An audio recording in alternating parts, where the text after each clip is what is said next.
Welcome to the Pop Go Project podcast, a platform for the discussion and discovery of arts and entertainment. We focus on highlighting people and events that add value to the world around us.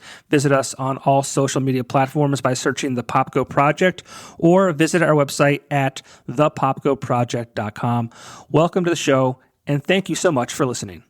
This episode of the podcast is brought to you by Keller's Garden Center and Landscaping Services. Are you still cutting your own grass? Are you still trying to get your landscaping to look perfect on your own? That sounds sweaty. That sounds like a lot of work. That sounds like a job for Keller's Garden Center and Landscaping Services. Family-owned and operated Keller's Garden Center and Landscaping Services, located on Kern Street in Exeter near Blue Ribbon Dairy, has the quality and experience to get your yard looking its best.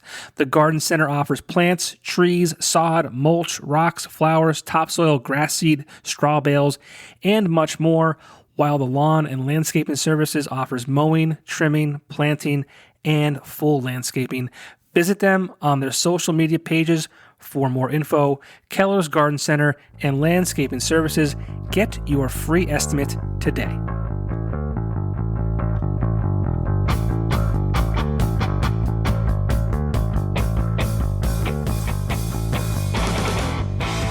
Duffy. Yo. Welcome to the two-time award-winning podcast, The Pop Go Project. How are you, sir? I'm doing well, man. This is awesome because I feel like I've been on your podcast, in spirit, because I hear left and right that I get name dropped, and I've never had a chance to actually be a guest on your podcast. So this is finally pretty awesome. Well, it's funny because, we trashed you on the episode with Prospector. Yep, heard about it. We wanted to bury you in the ratings so you couldn't afford your Starbucks coffee. JK, just JK.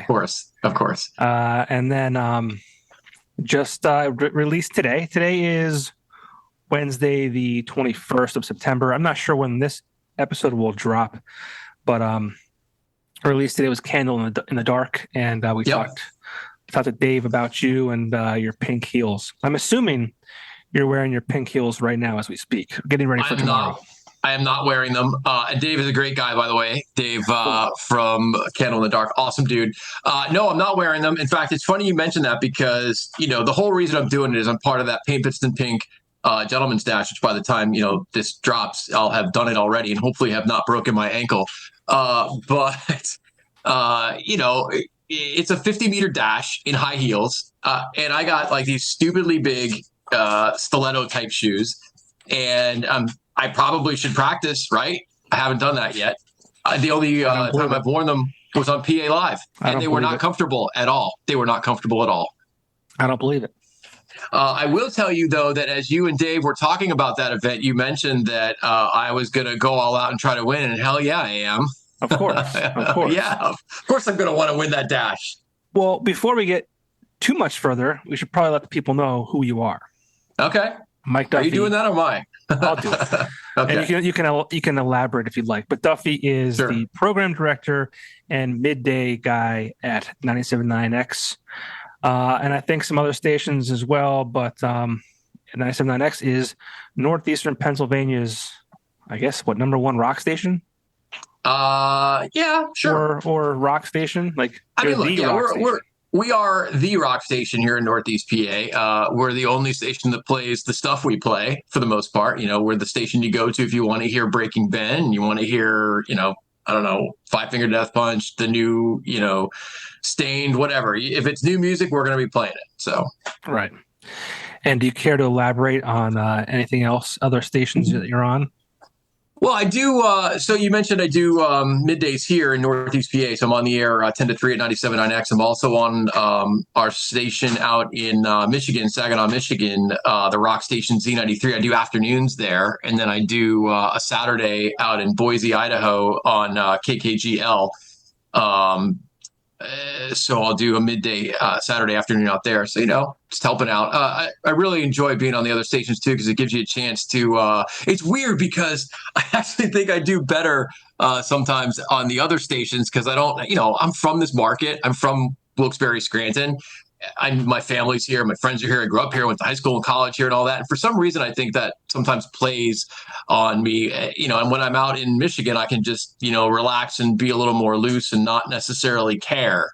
Does that make sense? Well, yeah, no one's going to see you out and be like, "Hey, I heard you mispronounce so and so's name wrong, you idiot." Well, and that's not necessarily true because I was actually just out there. I was out there for an event, so I spent a couple of days out there hanging out and being a part of it, and mingling with listeners. And every single one of them called me out for something.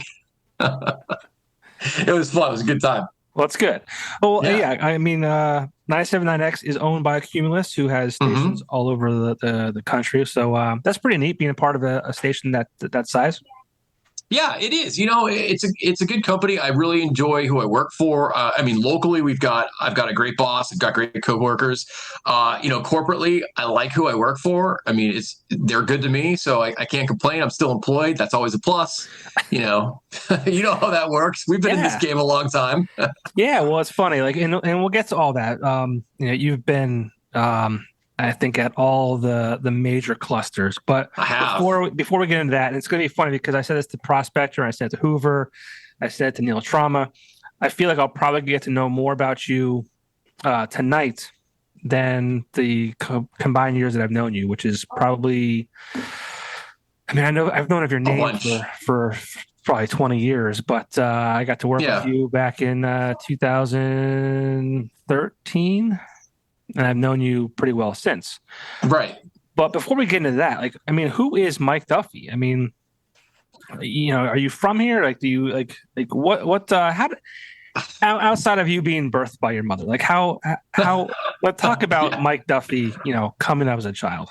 Yeah, because we don't really need to know that part. That's a little too in depth. I don't know that my mom would be happy relating that story. So here's the joke. I say that how did you start? And it was like, well, my mom gave birth to me. I'm like, I don't want to hear about that. So no one wants to hear any of that. I want to nip that in the bud. So in high school, I picked up the guitar, and music's always been an important part of me. I'm a huge Van Halen fan. You know that because we've worked together. I'm a huge fan of music in general. I can listen to almost anything.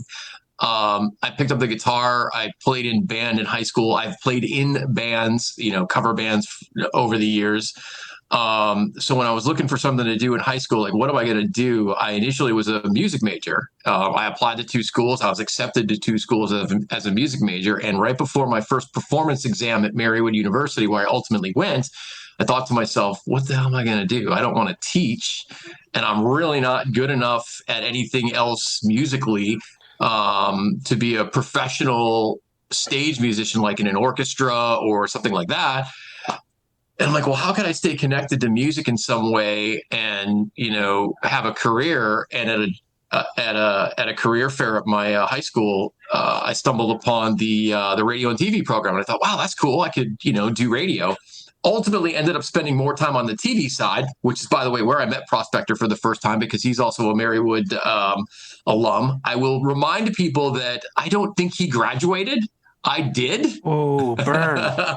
Burn. Oh, He left, but I think he finished later, much later. Anyway, I spent more of my time there at Marywood on the TV side. We were required to do radio shows and all that kind of stuff. And it was an alternative station there, and we reported to the College Music Journal and all that kind of stuff. But, from there is when I landed my first internship and ultimately my first professional job over at KRZ, which was kind of cool. And I spent a good chunk of my career there in the beginning. So, it's the interest in music, the love of hearing it, breathing it. Music means something to a lot of people. I would be surprised if you couldn't find someone that didn't relate music to, important parts of their life, things that have happened. And certainly I'm no different. I just get a chance to work with it every day, Yeah, music is very powerful, and that's one reason why I keep forcing my way somehow into right? What I do in my life, because obviously I'm not with a radio station. I'm not with any form of media any longer. But it's a very powerful thing. And you mentioned you started at KRZ. KRZ was at one time, I don't know the chain, but when I knew it was Entercom, now it is Odyssey. Talk about, I mean, KRZ started, I believe, in 1980. It hit the Hmm. airwaves, and it's one of the Yeah, they biggest signed stations. on. Yeah, it is. They signed on in 1980. Obviously, Jeff Walker, everybody knows he's one of the original jocks hired in 1980. So, and he's still there, and that's unheard of in our industry. You know, you don't stay in one place for that long, nearly as long as Jeff has. In this market, I started as an intern with the Rocky and Sue show. Ultimately, became a part of that show and was there for 14 years. Rocky and Sue are like family to me. They're not even I wouldn't even say they're friends. They're my family because I've spent so much of my professional life with them and got to be so close to them that, a lot of the things that I learned about how to do this job, I learned from them. I'd like to think that I learned how to do it the right way, thankfully, because I did have a good long run there. And I kind of bounced around different time slots and, while always doing mornings, but did other things there. And I, had a good run there. Ultimately got let go on a budget cut and moved over to Shamrock, where you and I both worked. Spent some time working on Rock 107. Ultimately got moved over to the alternative that where you and I were at Fuzz 92.1. And then, same thing, budget cut and boom. Now I'm at 97.9X. So and that's kind of the way our industry is. People move around. So I think it's interesting that you noted, I can't remember who it was, whether it was Hoover or Prospector, you were talking about it. There's no real bad blood or we're all friends in this business. I still am friendly and count those guys at Shamrock my friends. I've got people, at the other clusters that are my friends. There's no reason to be. I mean, look, are we competitive? Sure. Do we want to beat each other? Of course, that's our job. But outside the building, we're still friends. I literally just talked to Prospector a week ago. I called him up on my way to Battaglia's up in Scranton for something. And I'm like, dude, I haven't had a chance to look at the new specs on the iPhone. Is it worth getting the Pro over the regular Pro over the Pro Max? And we were going back and forth about that. And I said to him, you're absolutely right. You never, ever, ever, ever pick up that phone and call to make plans for dinner. I'm like, so we're going to have to do that. Him and his wife and myself and my wife. You better stay on that because Oh, I he will know. find a way out. Yeah, no, I know he will. We'll get down to it, and he'll be like, "Yeah, I don't feel like going." I think I've spent more time cycling with him, doing like the Tour de Scranton or the Endure or whatever it is, him and Rocky from KRZ, than I have in actually hanging out socially and going to dinner or whatever. So, but that's cool. That's the way it should be. Just because we compete, just because we work for, we're in the same industry, but we compete against each other doesn't mean we can't be friendly with each other. I never understood that whole you work for the competition, so you're the enemy thing. It's never been the way I've approached working in my industry. So Never, never. never, not once. Never. See, No. Because I like to think I'm a reasonably, easy to get along with person. I don't think there's any reason for that kind of stuff. Obviously there's probably going to be people that don't necessarily mesh personality wise, but that doesn't mean that they are your quote unquote enemy. You know what I mean? see, I can't say the same about myself. I can't say it. Yeah, when you were Johnny Weekender back in the day, you were all about it, and that's it, man. If you worked for anybody else, I remember. Not anybody. It was Well, more the competition the is what I print. mean. The print. Yeah, I mean, Right, I the was print not. competition, sure. Yeah, they were more of like just a pest, and it's funny that like it's how things happen. Like you're a prime example. Entercom and Shamrock and Cumulus, and I went from the Times Leader group that owned the Weekender to Times Shamrock that Mm-hmm. one time had Electric City. And so it's funny how things happen. But yeah, I mean, I don't think it was a fault, but I was a hardcore. I mean, I almost got a Weekender tattoo. I mean, Wow, that is entirely too hardcore. well, not because like I was like in love with it, but it was more like this is part of my life. It's part of who I am. I lived, breathed like everything that newspaper, that Entertainment Weekly, and I wanted to bury anybody else trying to do the same thing. Like, and it's funny now how things are, and I don't know if it's just that I got older, or maybe I matured a little bit, or realized that like that's not the way to be.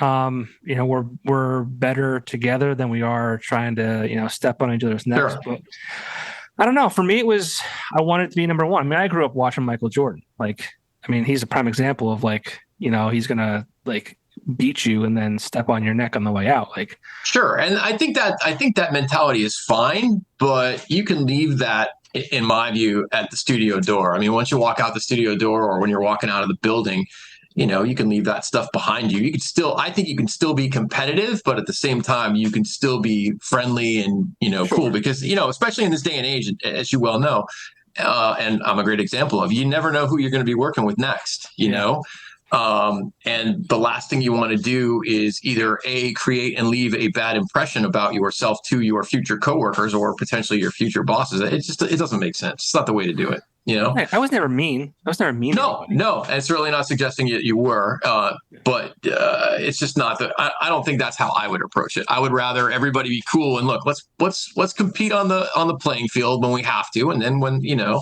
we're not competing, we can still be cool. Yeah, we'll all sing "Kumbaya" and Oh, I don't know about that. I don't think fucking I want to hear you sing Kumbaya. row a boat together or something. Yeah, something like that. But you kind of sped through like your career in radio, and it spans 1,000 years. I mean, I have been you I have you been doing are radio a long time. you may be old as dirt, but you don't look at it. You don't look at it at all. Like you look young. You look Well, I younger than appreciate me. that, man. You look younger than I am. Wow. But I mean, you sped through your stages, and Oh, obviously, what you said just now, like keeping it cordial and keeping the positivity and keeping the hey, we're in this together type deal. I mean that would not have happened. Your career would not have been the way it was had you not have been. But I mean, talk about KRZ and your time there. I mean, you were Psycho Mike, right? Is that I the was. When I got hired there, it was a completely different time in radio. In the mid '90s, I started there in 1995. I started as an intern with Rocky and Sue, and I eventually worked my way up to being, a full-time, full-fledged person on that show, their producer and a third personality, and learned how to do the job, learned how to be a radio professional from those guys, and in that time, and I think a lot of what I've taken from there, I've carried forward into every other thing I've done. I learned one of the things, one of the best pieces of advice that Sue gave me back then was, make yourself invaluable. Make sure you know how to do more than just your job. And I've always taken that advice with me. Was I good at? I eventually got good at screening phone calls and trying to be a personality, and anticipating the needs for Rocky and Sue to help prop up their show. But I was also pretty good in like doing production, putting commercials together, doing the imaging, all the stuff you hear in between the songs. So I did that. Helping out at events. I tried to do a little bit of everything. Some very, very, very light troubleshooting if something broke, because when you're doing a radio show and something breaks, you still have to do your show. It's not like you can just flip it on and say, hey, we'll be back when we fix this, unless there's dead air. So, we just try to do as much as I can, learn as much as I can. And I took that mentality through that 14 years run there, 14 which, years? that was, yeah, it was a pretty good run there. I started in 95. I ended up leaving in 2008. And quite honestly, it wasn't fun for me to be let go from there, because I honestly thought I would have been there for my entire career. I was very naive at that point about how radio worked then. But that stretch of my career also coincided with a lot of things happening in my personal life. I got married. I got engaged on the radio. I got married.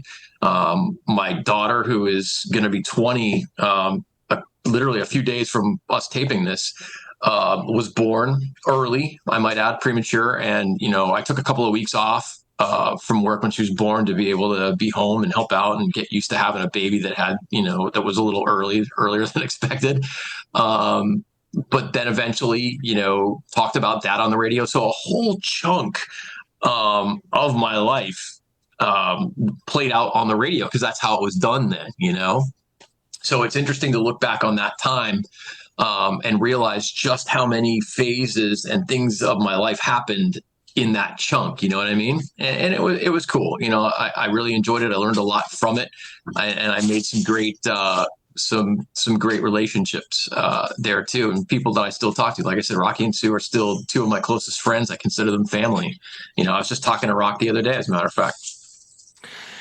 You mentioned you kind of shared your life on the radio, and Mhm.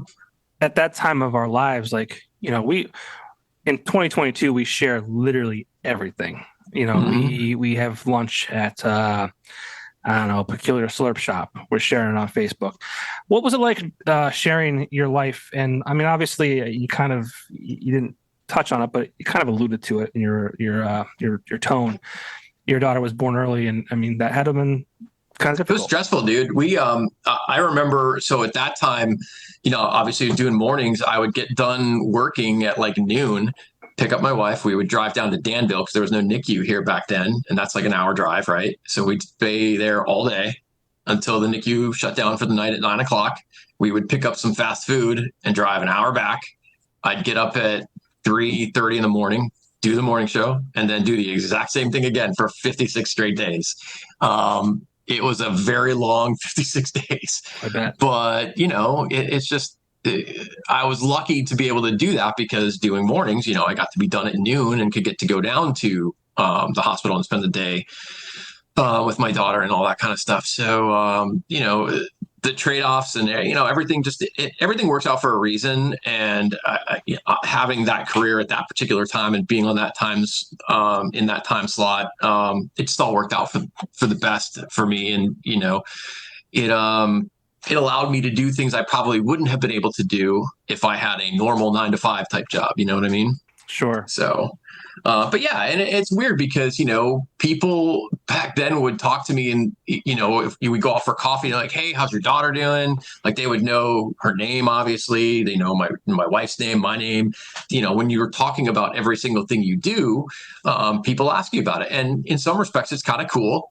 Well, in all respects, it's kind of cool that people care that much about your what you have to say and what you feel and what's going on, that they listen that intently, that they feel like they've become friends with you, and that's kind of cool. And I've met listeners that I've talked to over the course of years, and it's cool and that even still happens now. I had Motionless and White was just in town at the Pavilion at Montage Mountain, and I did a Zoom interview with Chris Motionless, and I offhandedly said, because my 9-year-old son Michael's a huge fan, and he said that he wanted Chris to teach him how to scream correctly because he's into that. And Chris is like, well, I don't know if I can do that, but I'll teach him how to do a bleh. And a listener at the show pulled me aside and said, hey, did your son get a quick vocal lesson with Chris? Did he teach him that? I'm like, well, we didn't get a chance to know, but it was still pretty cool that he offered to do it. So those kind of things still happen, that people pay attention. And that's, I think that's a kind of a really, really, really cool thing that, people are invested in what we have to say. You know what I mean?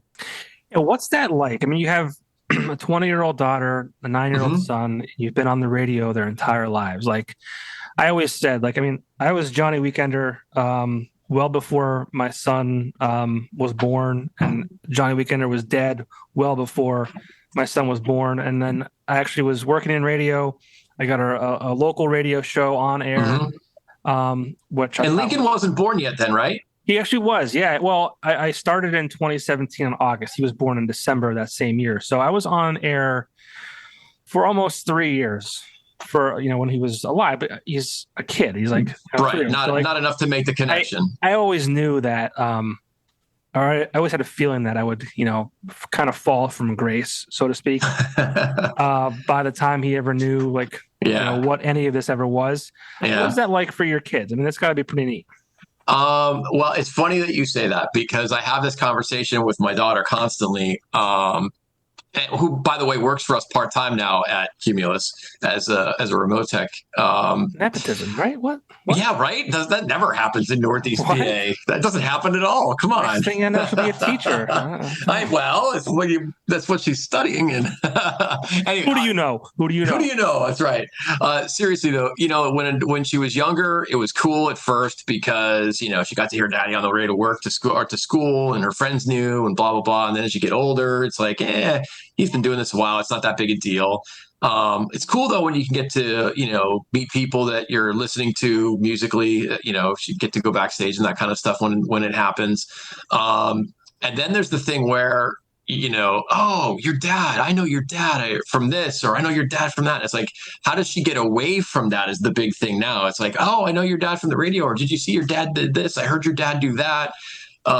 Your dad's going to be over at this show, or, so I think it gets old after a while for her.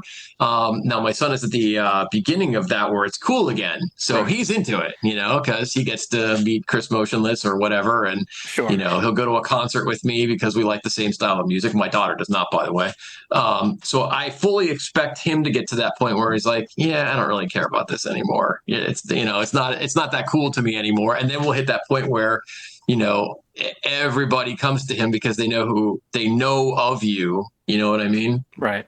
So I'm sure at some point he will get to that where it's not that exciting for him too.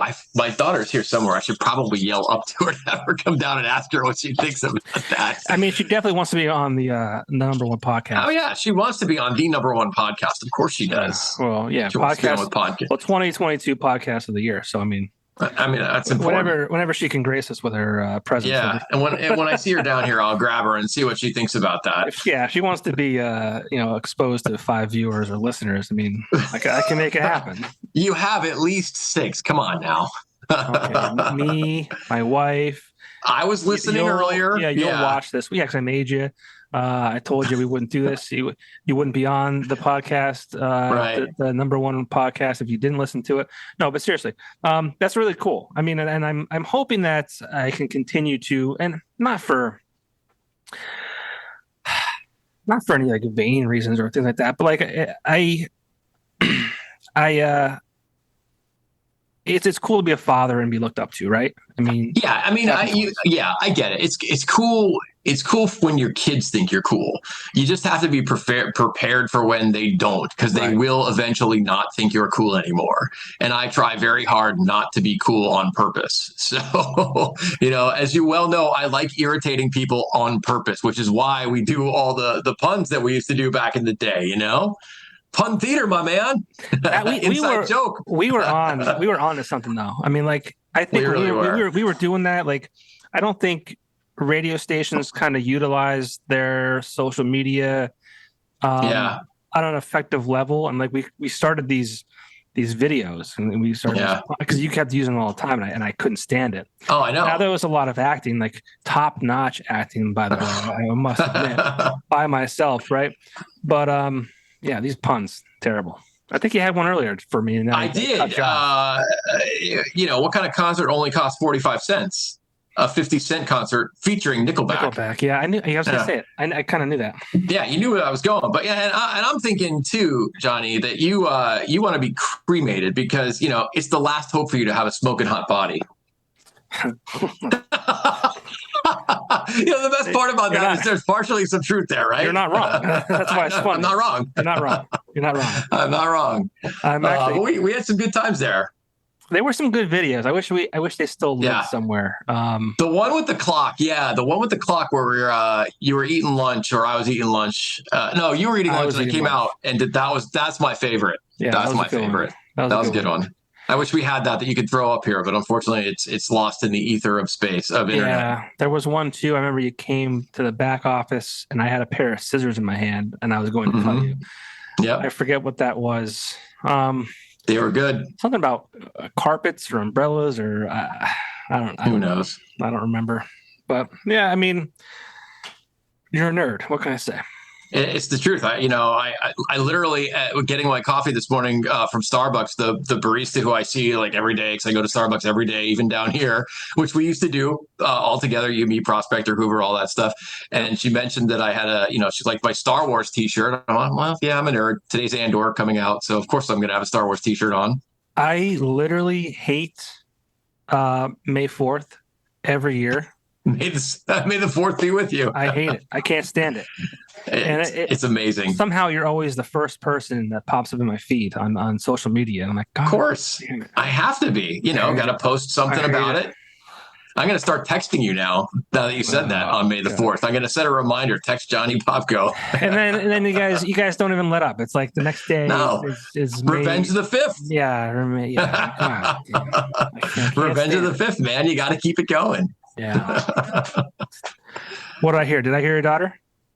No, did I I hear think that was my someone? son. Okay. Hey, Abby, Yeah. come here. I thought She's in the maybe other room. She's coming over. I thought somebody was like, "Oh, here it goes, Dad again with these nerd jokes." Oh no, she's reluctantly coming over. It'll take her about. Oh, here she comes. Come here. You're gonna jump on a podcast with us real fast.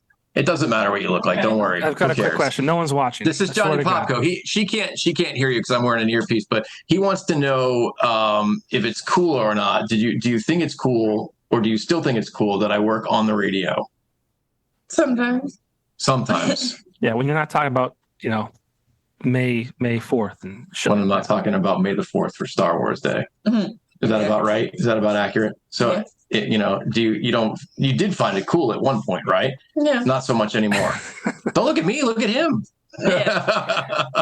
Ask her how she feels being on the podcast. How do you feel being on the #1 rated podcast in Northeast PA of 2022? It's pretty cool, right? Oh, wow. Oh, wow. I know. She's going, all right, good. You can go back to whatever you're doing. Okay. I think I printed that shirt. Oh, did you really? You might have. It's very likely. I think we printed that. It's very likely. Yeah. Shout out Axelrad.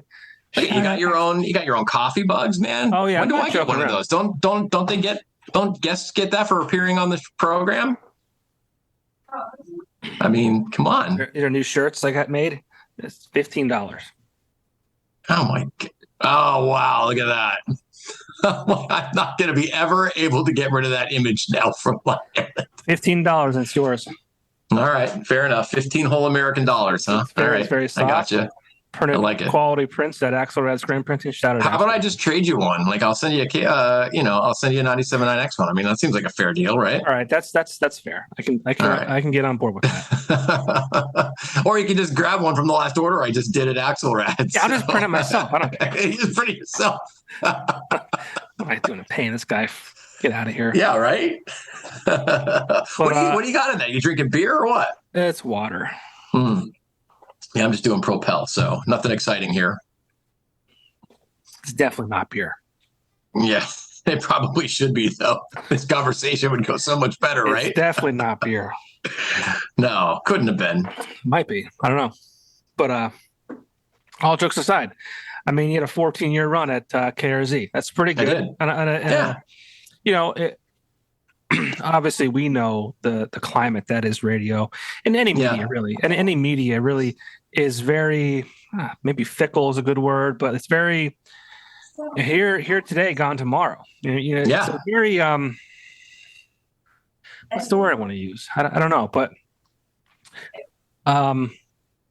uncertain. I don't know, but it's kind of scary. Like you never know what could happen.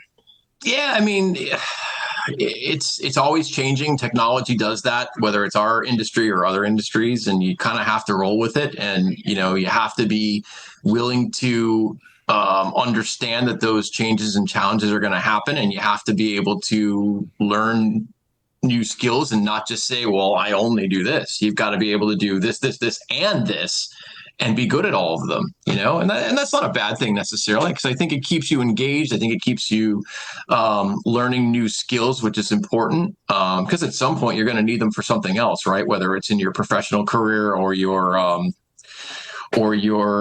personal life. At one time I actually taught radio at Keystone College for a couple of years as an adjunct, which is a completely eye-opening experience. Just because you think you know a lot about the industry and you are going to get to teach kids how we do things, it's a different world. They see it differently than we do. Radio for sure, and the world. It was a very eye-opening experience. I can tell you that. I did that, just one class a semester when I was at Shamrock with you. It was fun. It was stressful. I do not envy teachers. I mean, they certainly deserve every dollar they get, whether you're at the elementary level or the college level, because kids are not fun to deal with sometimes. No. Let's be honest. I mean, you're a parent, you get it. My kids are. I don't want them to grow up because they're perfect right now. I don't want to. I don't want them to be teenagers, and especially my daughter. I don't even want to Yeah. Think Wait about till she that. starts dating, dude. No, I don't want to think about that. But what I was getting at with the, being at KRZ for 14 years, and Yeah. you said budget cuts and led to your dismissal. Mhm.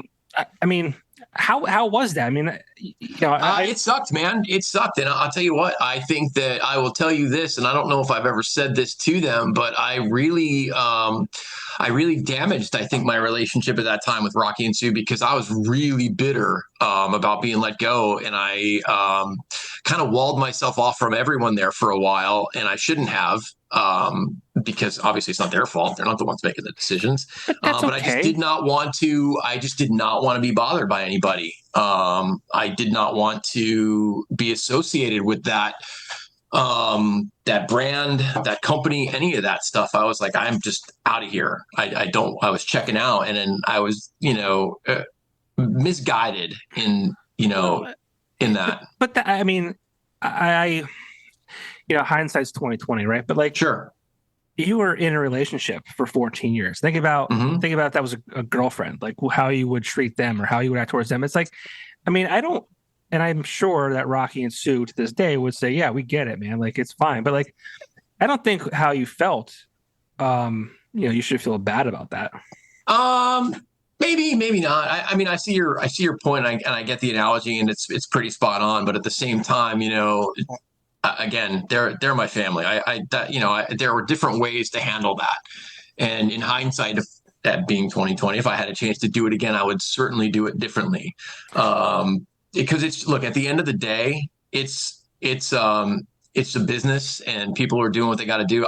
I will be honest and say, the second time that it happened to me, when I got let go at Shamrock, it was a completely different experience for the most part because, I had been through it once already. I kind of knew what to expect, and I had a landing spot, a lot quicker than the first time around. And ultimately it ended up being a blessing in disguise because I got to a place where I never thought I would be. I never thought I would be in programming. It was never my intention getting into radio or, I'd never done programming in the 14 years I spent at KRZ. I'd never done that at Shamrock when I worked a little bit at Rock 107 and then, at Fuzz 92.1.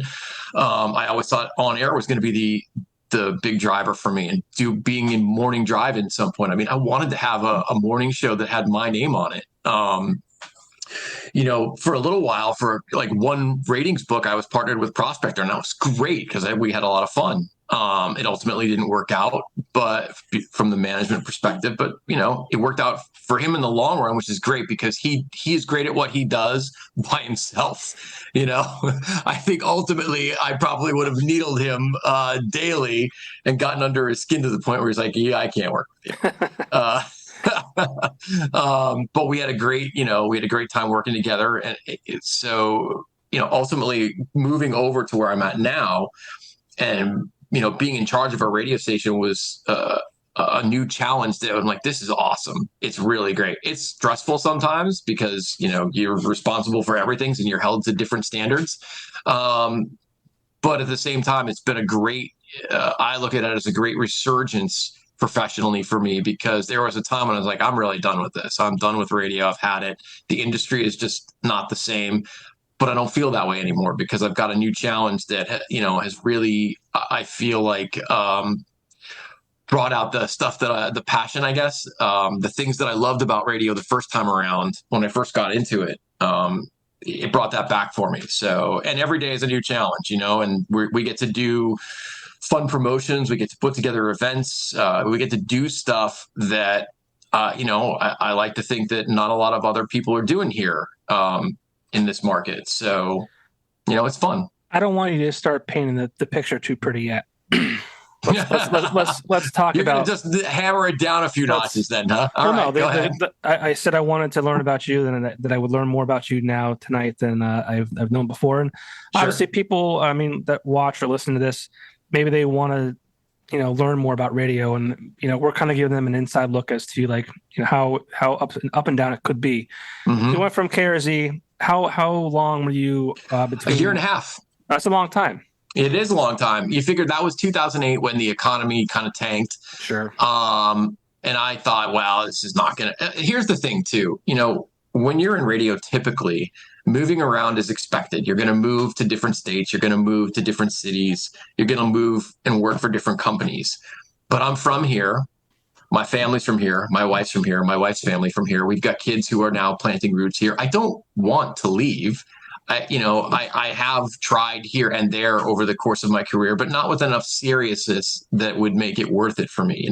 I had literally two of the best offers that I wanted to consider taking up were well outside of where, my life would be acceptable to us moving, and rightly so. And ultimately, those things in the long run didn't work out. And I would have been right back to being out of work again. So, being out of work for a year and a half is kind of mind numbing. And then when you start to try to find jobs outside of the industry, you start to realize like, hey, am I good at anything else? Like, can I do anything else? Is this it? And I finally ended up getting hired by a cell phone provider to sell cell phones. And I went to training because, I should probably back up a little bit. I got let go in October. I got called by the program director of Rock 107 in February and to ask if I'd be interested in coming, but they didn't. They were on a hiring freeze. I'm like, well, why are we even talking then, dude? This isn't, And we kept talking because I was interested in what they wanted me for. They wanted me to come and work with Daniels and Webster. Jay Daniels, unfortunately, has passed away long since that point. But, I was excited about that because you get to work with a Heritage morning show. Everybody knew Daniels and Webster. You're on Rock 107, Heritage radio station, 1980. Also signed out in 1980, ironically on my birthday, February 20th, by the way. So, ultimately, it took a year and a half to get there. I ended up getting a job with a cell phone provider because we just hadn't gotten together yet. I worked for 2 weeks in training, hated every minute of it. I'm like, why am I even here? But ultimately, we've got the, things worked out and got to Rock 107. And then real quick before you John, before you jump ahead, and I what was that like working at a cell phone provider? I mean, because you went from horribly different, but just mentally, you go from, and I'm not trying to like glorify, radio DJs or put down people who work for cell phone companies, but like you go from a place where people know who you are, you're sharing your life, people, sure. you put on the street, people are like, Duffy, what's going on? Or Psycho Mike at the time, like, hey, your kid and blah, blah, blah. I mean, what's that like mentally to go from that level of, being known and in that way to now you're selling cell phones? Well, I never actually sold one because I didn't get that far. I never got out of training. I quit before I got that far. Okay. but you're sitting in training and you're like, this is my life. So, the biggest thing I took away from that experience was I did not like the structured environment of working for a cell phone provider where you cannot check your email unless you're on the clock. You have to clock out and turn your phone off when you're not on the clock working. It's a very routine, very structured atmosphere. As you well know, when you're in radio, if you're doing mornings and you're a producer, you're booking guests sometimes for the next day up until 9 p.m. that night, because a lot of times if they're on the West Coast, they're 3 hours behind you. You check your email constantly. You might be working on something early in the morning that doesn't get finished till later at night. I actually like that kind of freedom and that flexibility and being able to, if you have an idea, work on it right then and there. If you have, hey, I want to see if I can get this guest booked, you can work on it right then and there, or you can start something at one point and finish it later. I didn't really thrive, I found, in that 2.5 weeks in that very structured, very tightly controlled atmosphere. I didn't really think, when people asked me, the people that I was training with, hey, what did you do before? And I said, they were like, oh, that's really cool. How come you left? I'm like, well, feel like I let go, feel like I fired, it happens. But that part never really, honestly, never occurred to me about the, hey, you've gone from being, a personality on, a number one morning show on a Heritage radio station to, hey, I'm going to learn how to sell cell phones and upcharge people for cases or whatever. It was more of, for me, it was more of, I just don't understand this professional lifestyle of you can only do this, and this at this time, and you have to turn your phone off, and you can't check email, and you can't return calls unless you're on the clock, and that kind of stuff. It just, I never understood that, and it didn't really fit with how I liked working. So that was the bigger problem for me. It's ironic that you had to have your phone off when you're selling cell phones. Ironic, right? Well, there's the whole union thing, but I was trying to avoid that. And I get it. Yeah. So, but that was short-lived, thankfully. Yeah, right? 2.5 weeks, and I felt a mix of feeling bad for actually getting hired, because I remember the woman that hired me said, she thought I would do well at the job based on what I did before, but she's like, I'm really nervous that you're not going to be here long, and I ended up not being there very long. I never got out of the training because things worked out. Yeah. I mean, and it is what it is. More potential. I mean, again, not knocking those who sell cell phones. They probably make a very good living and whatever. But I made one good connection there. And you and I both know him, Jesse Fotts, the photographer. Oh, sure. He worked there too. And then I didn't connect with him until years later when he started doing photography, and he started doing photos for us at Fuzz, for band stuff and all that kind of thing. And he's like, "Did you used to work at AT&T?" I'm like, "Yeah." "Did you?" Like, "Yeah." So it was kind of cool. You never know who you're going to meet along the way. Yeah. Well, perfect segue. Let's talk about Fuzz. Let's talk about Fuzz. All right, man. You started at Shamrock. I think you said you were 2010. Yeah, you were fooling around with Rock 107, but I guess ultimately, I kind of bounced around for like a year and a half there, responsibility wise. I got hired to work with the morning show. Daniels and Webster kind of blew up 4 days into my career, 4 days. And I thought, man, I'm going to get fired. I just got hired and I'm going to be fired again already. Ultimately, I kind of bounced around, going from mornings, and then did afternoons for a while, and then nights, and they just kind of moved me around. And ultimately, real quick, let's clarify, when you say the show blew up, that means it didn't get bigger, it ceased to exist. It ceased to exist. That's correct. Webster left, and it stopped. It ended. And at that point, I thought, well, so is my job. But it ultimately didn't. I ended up lasting 7 years there, which, ultimately, after a year and a half of being on Rock, they moved me to the alternative that they signed on. And I started doing afternoons there. And I did afternoon like 2 to 7 or something like that. And, I was there for a while until they eventually moved me to doing mornings when they put a live morning show on, and then brought Ferg in. Have you had Ferg on your show yet? On your podcast yet? Not yet, no. The Fergulator. We're just going to keep shouting out names. We shout out Jeff Walker. We're going to shout out Ferg. Well, you got to get Rocky on too. Get them all on. Yeah, Rocky. Let's go. Get them all on. Rocky, let's get them all on. Podcast of the year. Let's go. Yeah, so I was in charge of the production department, making commercials and all that stuff, and doing mornings there. So I had an interesting shift, but and then that's kind of what I thought. Well, hey, I'm going to be doing mornings again. This is great. Little not the same kind of morning show that I did working with Rocky and Sue, but it was still fun. I like I'm an early morning person to start with. I like being up early, so that works out for me. And my schedule, and obviously being in morning drive is something to be excited about, because it's the drive time everybody wants when you're in radio, right? If you want to have your own show, you want to be doing morning drive, unless you're doing a local music show, then you do that on Saturdays. Like I know a guy that did a pretty good local music show. We'll get to that. We'll get to that. So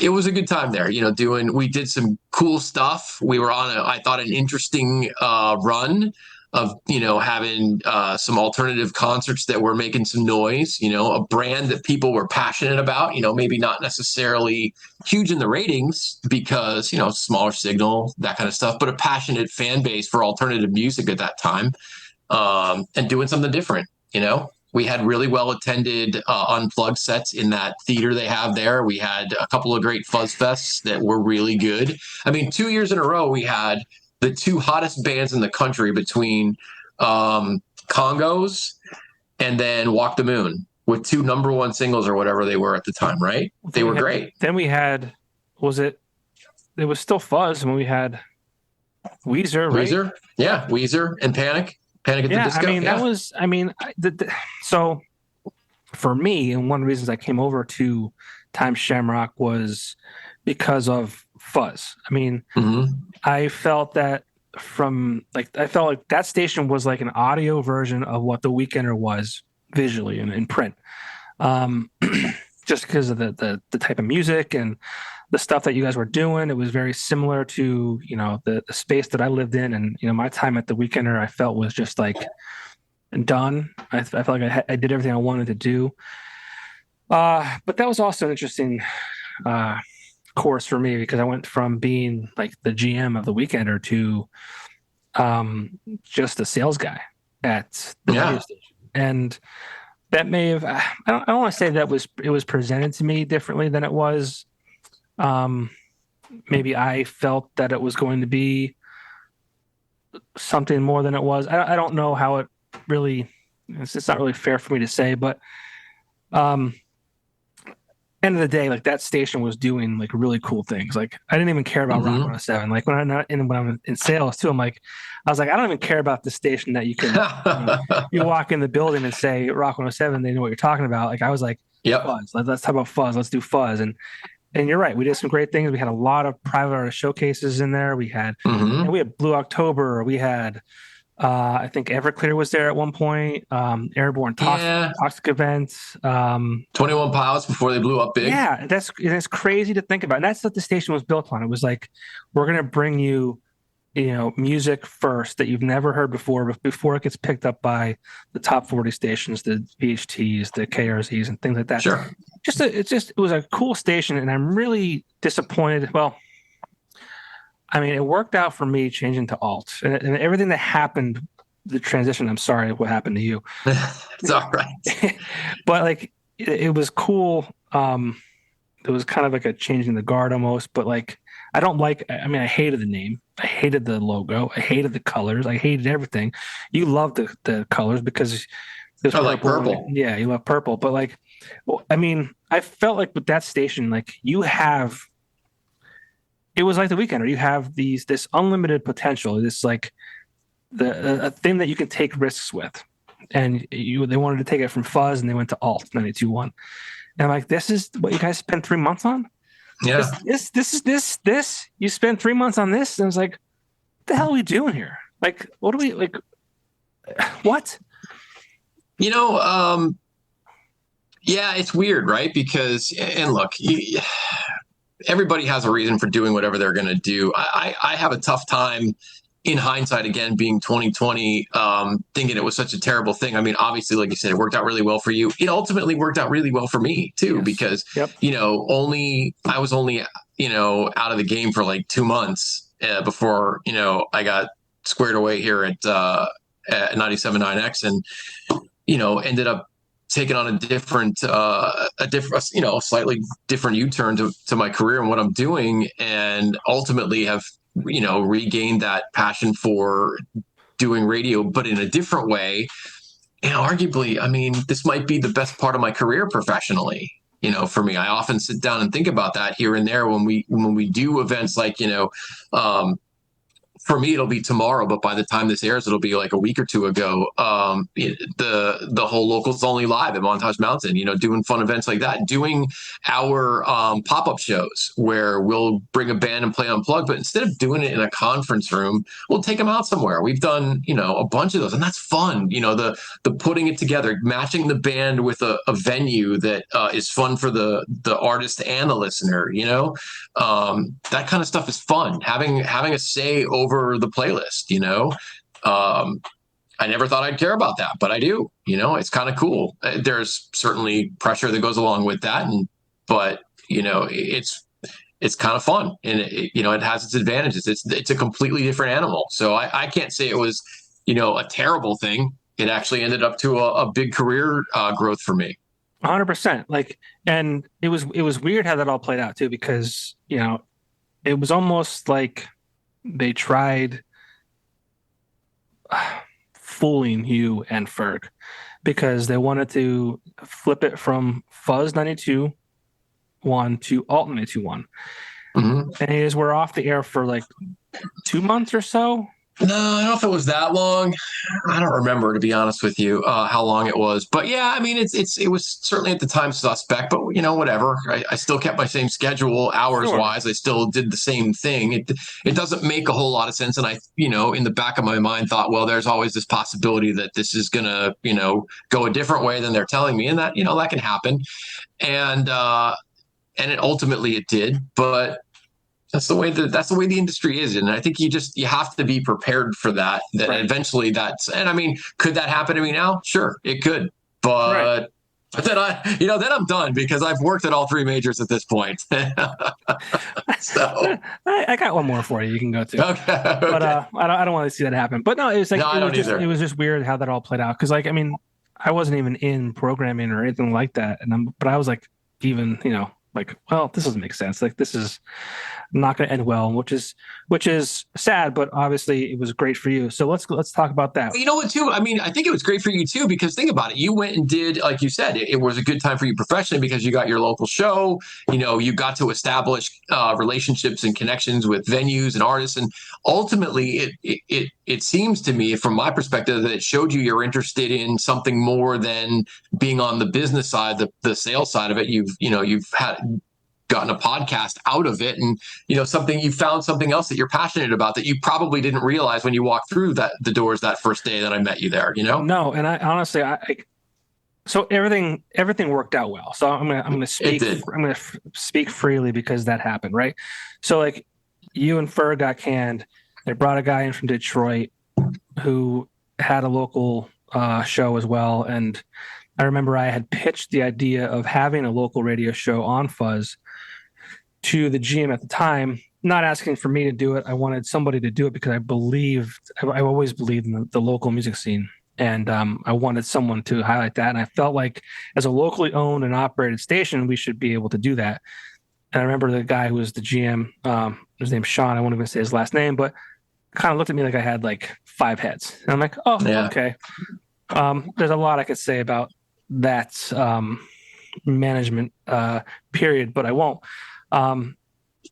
But so yeah, so like what I mean that came up. His name's PK came in to run alt, and he's like, I had a local radio show out in Michigan, and I'm like, dude, I wanted to do that here, but they laughed at me, and he's like, oh, we should do that. I'm like, yeah, we definitely should. He goes, you should host it. I'm like, dude, I have no business being on the radio. Like, I can barely speak to you in front of you right now without mumbling or falling over words or whatever.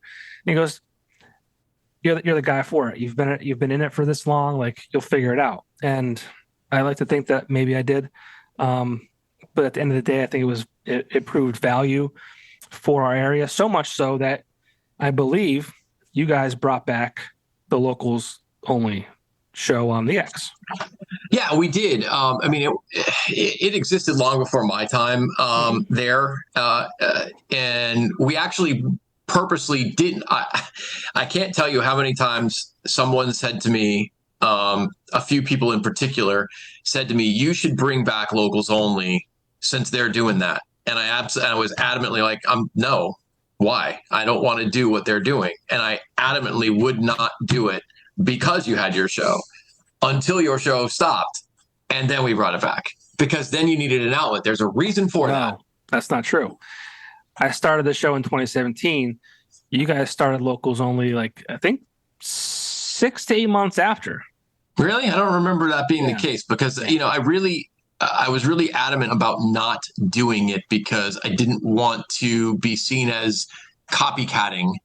And it was 8 months or so, maybe less. I don't know. I can't remember. It's not important because I'm happy that there is a station. Ultimately, the reason you do it is because there's a lot of great talent here, right? There are so many great bands here in Northeast PA that are not going to get time on radio because it's just not the way the industry works. And it's tough to tell bands that, hey, I can't just go and spin you in the middle of the day because I like your band. I would love to. Yep. But ultimately, that's not how the industry works. That's not how the medium works. I mean, Spotify isn't going to do that. Granted, that's a whole different animal, but it's just not the way it works. And they'll be like, well, why? Why can't you just do that? Because, there's a lot that goes into what we play. It's not just, hey, I feel like playing the new Metallica today. That's not the way it works. Right. And people don't seem to, so oftentimes the casual listener doesn't get that, Sure. or the local band doesn't get that. And look, I would love to play the good songs. At the end of the day, people turn on the radio because they want to hear their favorite songs, right? Right. So unless your favorite song is by a local band, and it may very well may be, you're not necessarily going to hear that. It's radio's a mass appeal medium. So our goal to get ratings is to appeal to the most amount of listeners possible. And sometimes local music is just not that way to go. But at the same time, you've got to help develop those bands and give them a creative outlet for them to be able to hear their stuff on the radio, so that, hey, they can get better too. Sure. There are some great bands around here, and they deserve the attention. And I was talking to, like I said, Dave from Candle in the Dark, and I was saying to him very adamantly, like, as much as I'm envious, and it's a good envy. I miss doing it, but I'm so happy that there is a station who, dedicates an hour of their time, and it's a good time slot. So, it's a Sunday, but it's 7 p.m. It's not, buried. Well, and that's the thing too, because you got to look at how do people use their radios today too. And Sunday at 7, while it may not seem like a great time, people are home and they can actually dedicate the time to it, right? So if they know that their friend's band or their favorite band that they've seen at whatever venue around here, or whatever the case is, that's a reasonable time that they'll be around to be able to stop and listen, because it's a Sunday at 7. How many people are doing something at Sunday at 7? I mean, let's be honest, Right. So it works out. It's a good time for us to have it there. No, it's great. And I'm happy, because, I mean, we definitely weren't the first stations to do a local show. There is one that's been around for 20 years. I won't even get into it, but it focuses on some current, but a lot of like just older stuff. It's not the bands that are out there hustling and grinding and doing stuff currently. So I'm just very happy. And I said to Dave from the band Candle in the Dark about that. Like, so it's a great thing. And then this will air after this event, but you guys are doing an event at Montage called Locals Only Live, featuring 5 great local artists. And you're going to be hopefully walking around in your pink stilettos. Yeah, I will. No, but I mean, it'll be after the fact, but I mean, talk about, you're an on-air personality, program director, but you're using the platform for good. So you're part of the Pits in Pink. I believe your father, unfortunately, had passed away from cancer. Yeah. So here's the thing about that. Talk about that. It's, to me, and I'm glad you used the word platform. We in radio have the ability to do a lot, right? I mean, and you well know, people are always hitting us up to help promote their event, their whatever fundraiser they're doing, and there's always somebody that needs help. But we have the ability to make a difference and to actually to do some things to give back, and we should, because it's the right thing to do. And I'm proud to say that when I was at Shamrock, I helped raise $10,000 to give to Candy's Place, doing a promotion there to help raise money for them. And by the same token, I'm excited about this. We've been a supporter of Paint Pits and Pink for a couple of years now. This is the first time I've been asked to do the Gentleman's Dash. I've done the 5K a bunch of times. And I heard you mention to Dave in his that I would be competitive about it, and I am. I mean, I know I'm going to get probably crushed in the fundraising part, because a lot of the guys that are from the Pittston area are just, they have a ton of that community support, and that's great. But I thought, well, what am I going to do outside of just having a fundraising link? And I thought, well, here's a great opportunity for me to pair what I do well, or what I think that I do well, and connect audiences with local music, give the local bands a chance to get in front of some people and play at a place in a venue that's a little larger than maybe they would get to normally. I mean, Montage Mountain Ski Resort in the Lodge, it's a pretty big space. You know, they're going to have a stand, they're going to have full production, they're going to have full light show, stuff that they may not normally get playing their regular gigs. And they've all been gracious about donating their time, and I can't thank them enough for that. In fact, one band, Traverse the Abyss, had custom T-shirts made that they're going to sell and donate that money, which is fantastic. Saw that, And I certainly appreciate that. And we've got some other stuff going on. At the $10 charge at the door gets all donated. In fact, we're not even going to touch it. Paint Pits and Pink will be there to collect the donation at the door, where you can win autographed guitars, that kind of stuff. And yes, I'll be walking around in the high heels because that's what I have to do for it. But we should do that kind of stuff because that's what we're supposed to do. Part of being in radio is serving your community, and what better way to serve your community, the people that we have a chance to raise money for, but also your music community, the local bands that could use a place to play, because there's not a lot of those anymore. That when I was playing in bands back in the day, there was a lot more venues than there are now. So it gives them an opportunity to play, and I certainly thank them, because we've got 5 great bands. Murder Witch with Butch Frable's project. He's a phenomenal guitar player. I've never actually seen him play live, so I'm super stoked to see him because he's a fantastic player. The guys in Stay Loud, they're awesome. The Holtzman Effect. You've got a dude with just like a killer voice. He looks like Dan Bilzerian and sounds like Chris Cornell. Dude, that guy cannot get more handsome. I don't like. I saw him at the awards like last week, right? The Steamtown Awards. Oh my god! And he's like dressed up to the nines. Like, I'm like, God, dude, get out of here! You're one of the most genuinely nice guys you'll ever meet. Tyler is one of the most genuinely nice guys that you'll ever meet. Great voice, and then of course Traverse the Abyss. They get the heavier metal side of things. Eric is a cool dude, great frontman. Big fan of our station, so I love that. And obviously, and then Candle in the Dark too. You talked with them last week or the week before. Dave, great guy.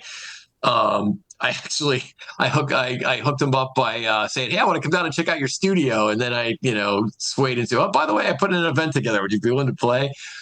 But I mean, I'm lucky that, bands are interested in being a part of it too. So, I can't thank them enough for all their support too. And, there's so many musicians in and around Northeast PA. We get submissions every week for Locals Only. And I have to say hats off to Lazy E, because that show is his baby. He does it from start to finish. He talks to the bands. He, tags them every week in a post. It's sponsored by Music Go Round in Wilkes-Barre. So we have a sponsor for it that believes in local music. He decides who's going to be on the show. So it's all his baby, and he does a great job with it. If he ever needs help, let me know. Tell him to let me know. I will certainly let him know that Johnny Popko would like to partner with him on that show. Music Around, I'm going to mention Harry's this. a great dude there. I'm going to mention this because, not to interject on the whole thing, but because I want to talk about Music Around. They were one of my first sponsors when I started the show on Alt 921. First guy to jump on board. So Music Around Wilkes-Barre. Harry, like you said, great guy. Dustin Douglas works there. Yeah, my a lot of good Josh, musicians work there. It's a great store, great atmosphere. I just got a guitar from there. Great deal. I literally just got a guitar from there. Yeah. So, but no, what I'm saying is I'm happy. And you're doing a great thing. By using, like I said, using your platform for good, and highlighting the local musicians, and that's all I wanted to do when I started this thing. And I kicked it off with the Shirts for the Scene, where I donated all the proceeds back to the bands whose T-shirts that we sold. Because I remember at the beginning of the pandemic, with Axelrod, we talked about that too on the air on our side of it. And that's the cool thing, that we have the ability to not only give back to our community, but do it in a way that's fun and interesting, and help more than just one subset of people, right? So we're helping listeners, but we're also helping local musicians too, because we're giving them a chance to play, and they're certainly helping us, because they're obviously willing to play. Right. It's donating their time to be a part of it, which is great. We've got a good relationship, I think, with, I feel like we've really built up a genuinely good relationship and rapport with the local musicians here, because, we're basically willing to give just about anybody a chance on our station.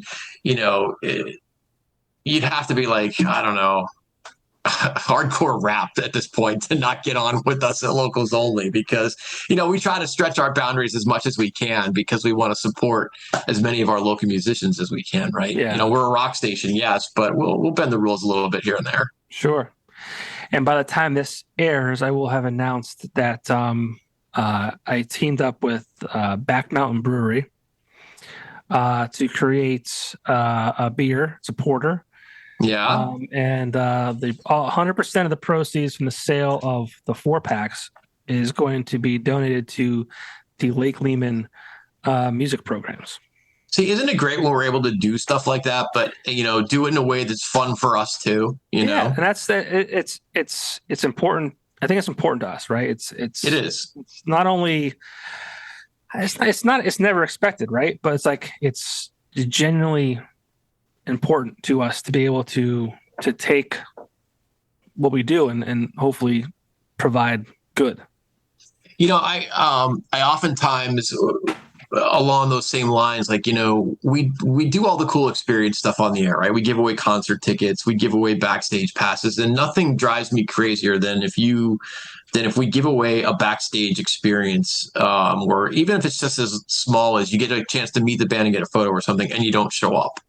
Because I think some of that gets taken for granted because either A, you want it, or B, a lot of times now bands have their own VIP thing where you can buy it. So maybe it doesn't have the same flash that it did. So Sure. I've taken this happened to me a couple of years ago at a Shinedown show at the Pavilion, and I've tried to do it ever since that day. Is that if somebody doesn't show up, I'm going to make sure that spot gets filled.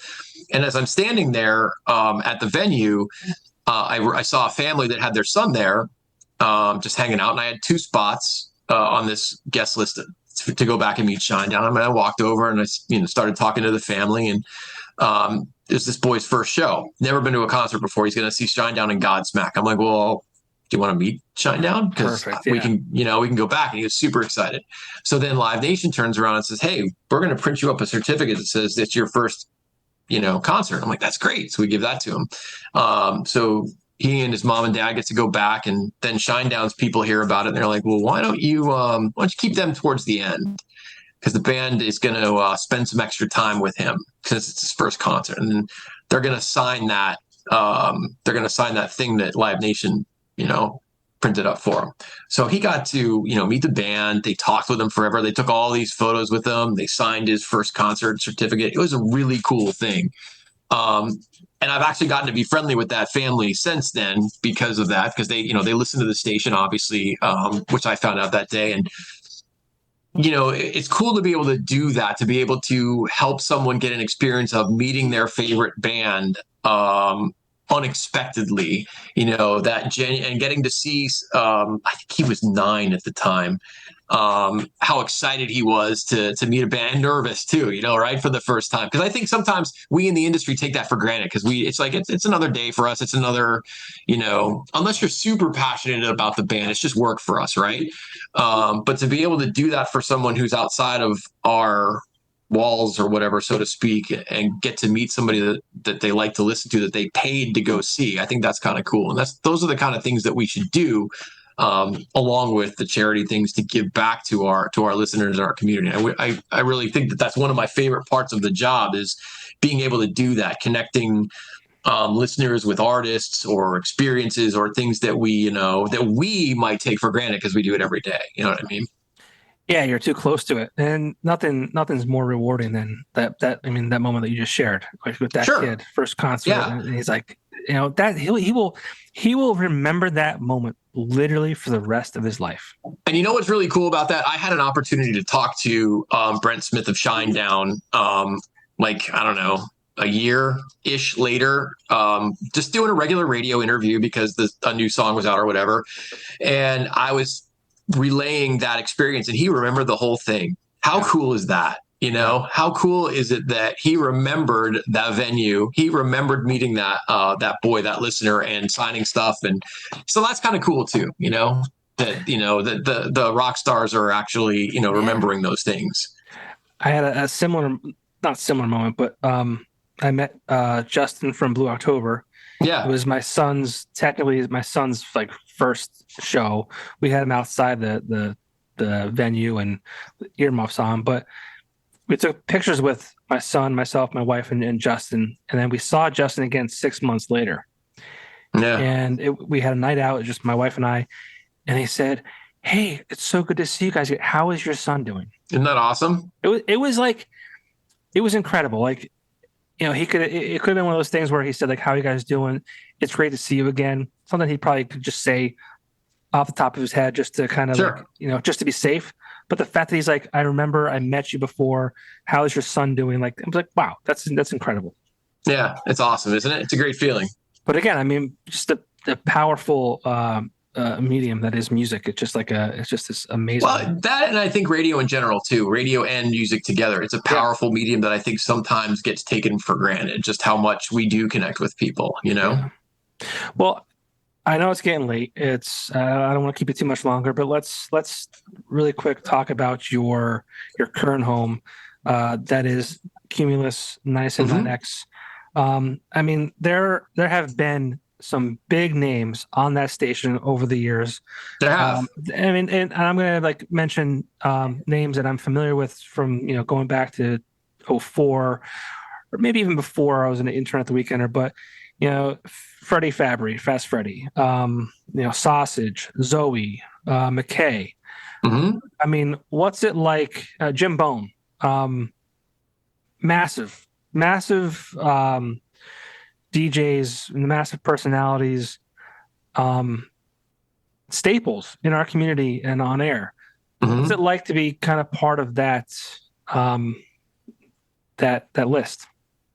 So I think the best way to answer that question is that, everyone that's gone through that station or been a part of it has molded the station in some way, right? And has had some type of effect on it and its longevity. And, it's certainly not the same station today that it was back in 2004 or 2010 or whoever's run it. I think each person who's been a part of it has kind of left their mark in one way. And it kind of keeps morphing and changing based on, who's there, who's not there, what the music is like at that given time. Music is different today in 2020 or 2022, whatever, than in 2000 or even 2008, 2010, right? So the way I look at it is I'm lucky. I mean, over the entire course of my career, I grew up, there are two stations I grew up listening to, and I got to work on both of them, right? There's one station that I listen to the most because it's the style of music that I like, and that's where I'm at now. Because 97.9X didn't exist when I was in high school, because I went to high school like 100 years ago. But so I'm lucky in that respect that I worked on the two stations that I listened to growing up. I'm working now running a station that I listened to personally because it's the kind of music I like. I hope that whatever we're doing now, people like, and that I'll ultimately leave my mark in some way that they'll remember, long past whenever I'm done at 97.9X, or hopefully, which won't be for a long time, but till I retire or whatever. But they'll remember this block the same way, or me the same way that they remembered people that have been there before, and much the same, wherever else I've gone to, because there are still people that will come up to me and say, "Oh, I used to listen to you when you were with Rocky and Sue, best morning, team ever." I agree. I thought we were the best at that time. And I loved being a part of that show. And I loved being a part of what we did at Fuzz, because we were doing cool stuff. And I love being a part of what I do at 97.9X because I think we're doing cool stuff.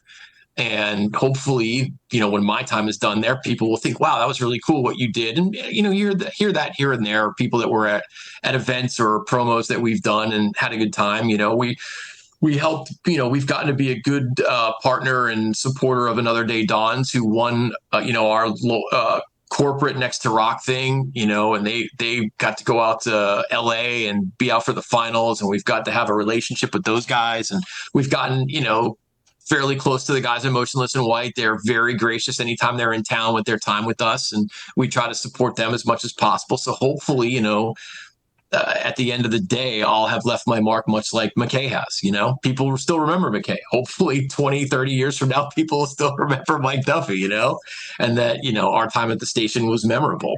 I mean, that's really all you can ask for. Yeah, I mean, you're part of a roster that's, Yeah, it's pretty cool. I'm very fortunate that I get to be, alongside some of those people and pick a station. I mean, everybody at all the stations I've worked at are pretty talented, and I'm lucky to be a part of them in whatever way it was, however big or small it was. yeah. So, I'm not digging ditches. I don't really feel like I have a real job. I like to make that joke all the time that, I could have a real job. Right. And I have had a real job and it sucked. So for those 2 straight weeks, it sucked. Well, not only are you a radio personality and have been for several years, you are also, and you kind of touched on it before, a musician. Yeah.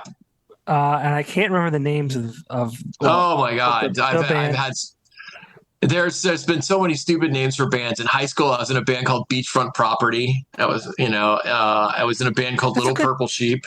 I like that name, Beachfront. You like Property. Beachfront Property? That's really good. Yeah, I like that. The press photo wasn't where I had a pink golf shirt. That makes sense. And acid wash jeans. Yeah, bring it back. Big permed mullet. That was not good. Bring it back for tomorrow. Bring that out. No. Let's see. The Little Purple Sheep. I was in a band with the Lieback brothers called Balls. That was fun. That was crazy. The last band I played in, Los Amigos, where we all wore luchador wrestling. Yeah, that's the one luchador wrestling masks. That was a good time. And you've gotten on stage with some local bands at some local showcases. Can we expect that from you tomorrow night? Well, it's funny you say that because I threw that idea out to Dave from Candle in the Dark. He's like, yeah, I'd be totally down with that if we rehearsed it first. I'm like, yeah, we don't have time for that. So we'll do it another day. Yeah, I mean, it probably won't happen. Honestly, it's good that he said we should rehearse first because A, I don't want to make them look bad by my sloppy playing. And B, I'm going to be busy tomorrow running around. I've got a lot of stuff to do during the actual event itself to make sure that everything's supposed to go the way it goes. So it's probably better that I focus on that and not whether my guitar is in tune and whether I know what song we're playing. But yeah, I mean, some days it'll be fun to get back out there. There's always talk about the Los Amigos reunion happening where, Loco Miguel and the Champ and Tito will get back together and do something. One of these days we will. But well, I think enough time has passed. You guys could probably just do that under the radar, completely under the radar. No, you can't do that under the radar. You have to go big or go home with Los Amigos. No, you could but like you could actually start it all over again. You could be like this new band that came out of nowhere, like these I don't know how to explain it, but like you guys could like be like this up and coming thing that, my generation knows, or one before that, but like this new generation would have no clue. Oh no, they would. Who the hell are these guys? Who are these masked idiots wearing luchador wrestling masks? But they would, dude. They would get a kick out of it. They would be like, let's take photos. Like they would. Oh yeah. Like selfies all day. Like I'll be honest with you, that was probably one of, if not the most fun ever, because it was just so ridiculous. The selection of songs, the idiotic things we would say and do. We were sponsored by Cuervo, and it was just crazy. Yeah, it was fun. It was good times for sure. That's amazing. Yeah, for sure. I know that when we worked together, you were a big fitness nut. Are you still into fitness? Oh yeah. Yeah. I used to be a personal trainer, and that was fun for a couple of years until it got to be, a lot of work when you're trying to do your real job and have clients at the same time. But yeah, I mean, so you want to honestly know why I got into being fit. This is not the greatest story, but it's the truth. So back when I was in KRC, I was doing this stunt with Snedeker in the backyard, coldest day of the year. We were doing a polar plunge. He had a kiddie pool filled with water. It was stupidly cold. I had a bathing suit on and a life vest. And at that time, in, I don't know, sometime in the early 2000s or something like that, I wasn't in the best of shape. So, because you're married for a few years, I'm not really one that drinks beer. You know that. but I went through like a craft brew phase because, Rocky's into craft brew and beer. So I thought I would try it. So we had something to talk and hang out and stuff. But anyway, so I wasn't in the best of shape. And I was on TV wearing just this life jacket and swim trunks and jumped in and did the bit. And then when I got back to the radio station, a listener called in and called me out on it about, having a gut and, this and that. I'm like, wow, that's incredibly embarrassing. I went out and hired my first personal trainer the next day and got in shape.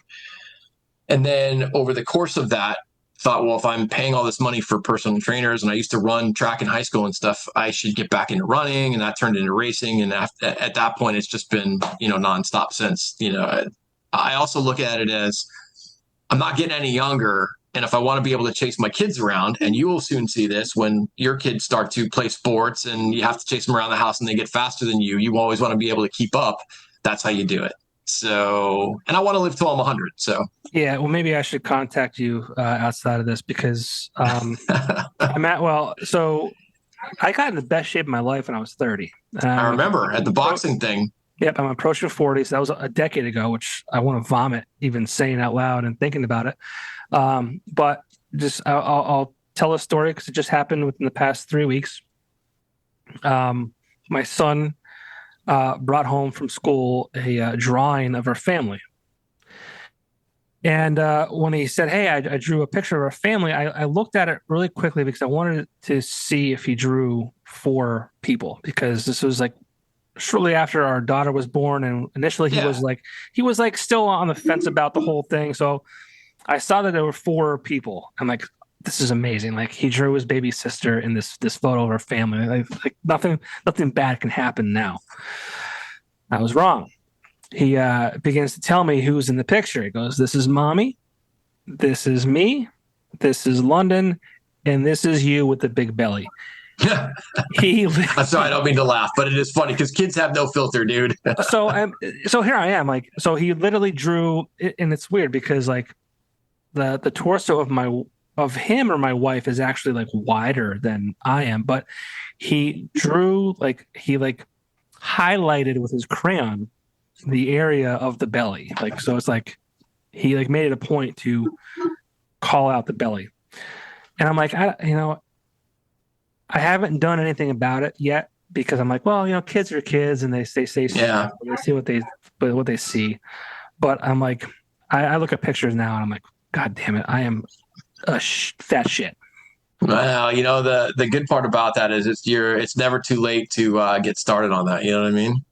Well, it's funny. I waited too long. I started doing some kettlebell swings and body weight squats and push-ups and stuff like 2 weeks prior to my daughter being born. And I felt great. I was doing it, but then she was born and that threw everything off. And, name the other excuse as to why I'm continuing. That's why you gotta, I'll tell you what, my kids are in sports and you're constantly busy after work. That's, whether it's with them or events or what have you. That's why I get up at, 4:20 and go for a run or go lift or whatever before work. Cause that's the only time you have to get it done.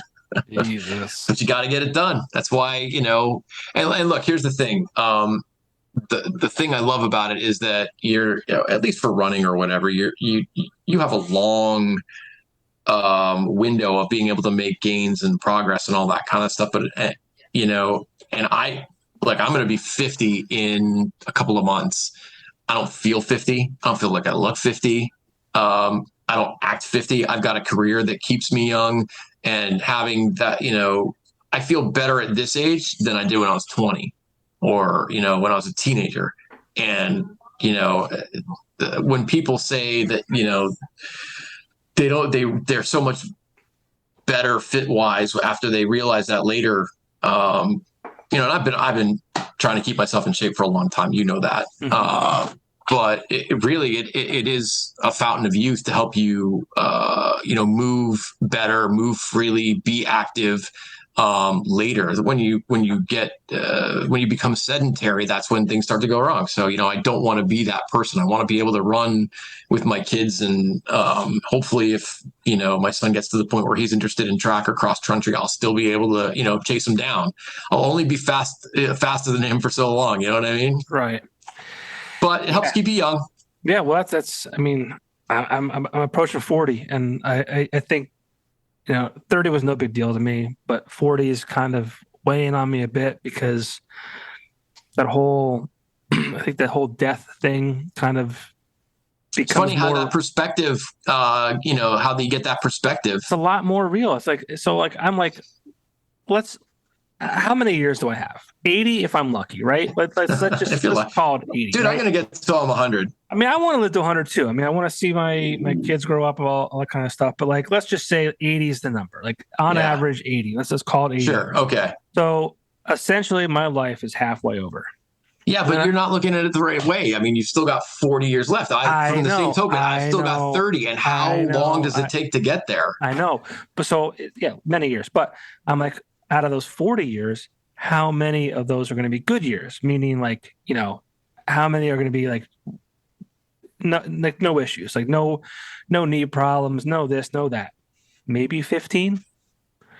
I don't know. I think all of them. I mean, I have a chronic back injury that has nothing to do with fitness, but if you stay, I found that if I make a change, but if I continue the lifestyle that I have, then that's kind of what I'm not going gonna happen.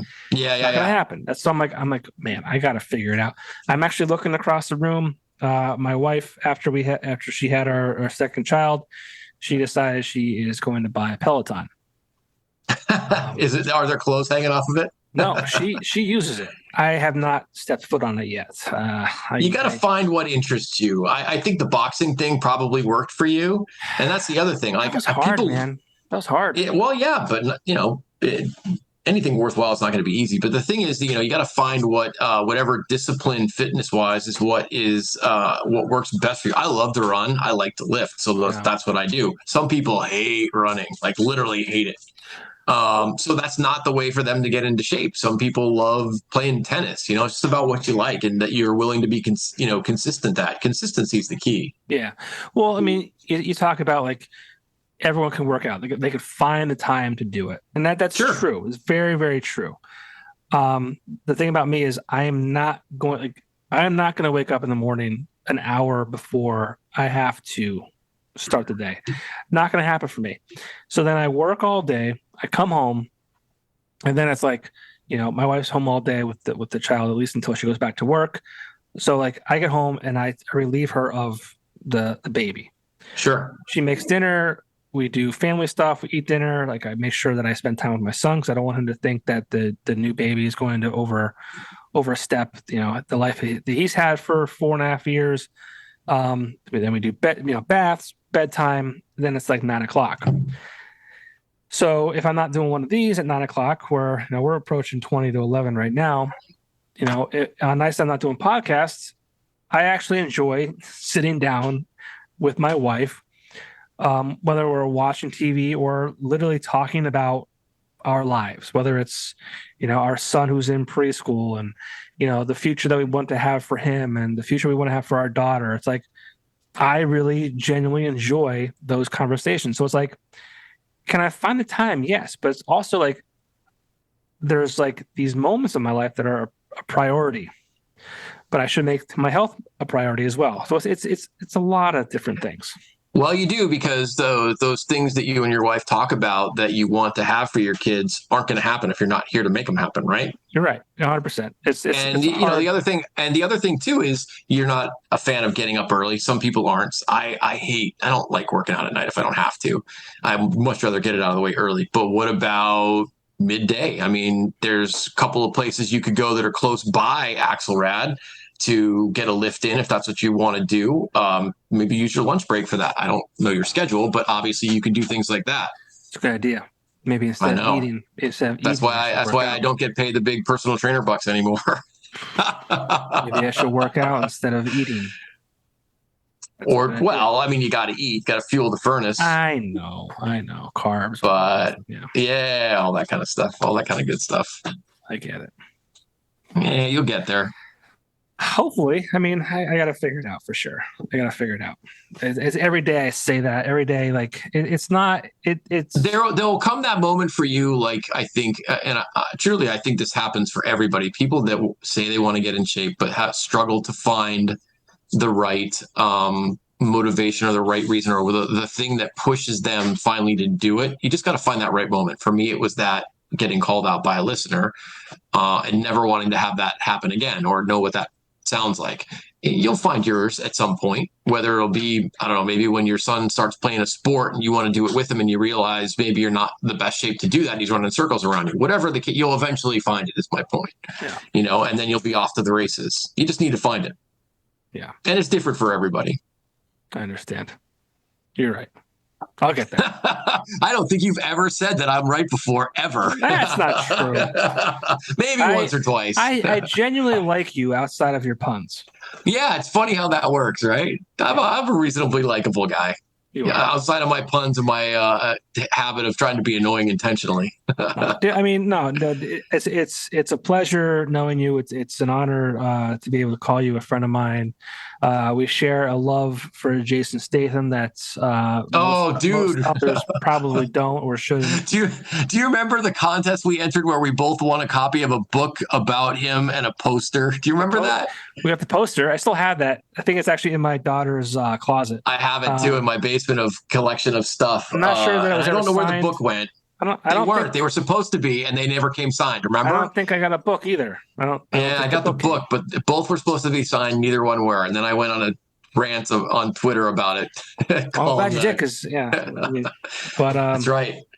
Didn't we go see one of his movies together too? Probably shouldn't admit that on your podcast. Homefront. Great movie. With my wife, who also with your wife actually liked the movie as well. And that's right. I was a third wheel because my wife wouldn't go. Remember? Yeah. She does not buy into Jason Statham like we do. But Jill did watch. I brought a movie when I came back to Shamrock, because I had left Shamrock for about 6 months. I came back to Shamrock. And I brought over a movie called Wild Card. Yes, to your house. That's right. You came to my house and we watched that. That's terrible. Right. It was terrible. It was terrible, but it was so bad it was good. But it was me, you, my wife, your wife, and we had a good time. It was awesome. That's awesome. I forgot about that. That's actually great. I don't know if I was even married yet. I think we were just engaged. I don't know. I don't remember. I was going to say I don't think you were, but I don't remember.